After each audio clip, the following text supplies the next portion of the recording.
Azange balibhade esigcawini abameli baka-Advocate Busisiwe Mkhwebane. Lokhu kwenzeka njengoba ihhovisi lakhe lithe izindleko zakhe zabameli sezingaphezu kwemali ebekiwe. U-Advocate Mkhwebane ucele ukuthi sihlehliswe lesi sigcawu ngoba kanaye ummeli.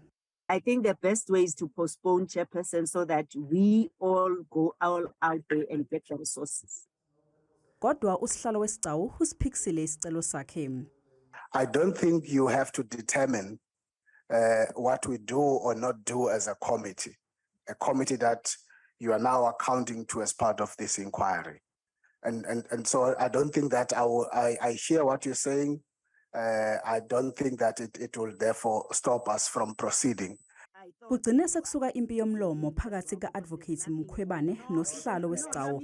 Njengoba u-Advocate Mkhwebane ethi ukuqhubeka kwesigcawu angeke kube nobulungiswa.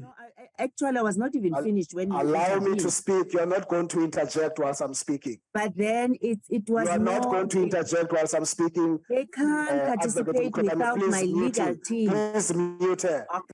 U-Advocate Mkhwebane ube esecela ukhoxa kulesi sigcawu, kepha ke siqhubekile yize engekho.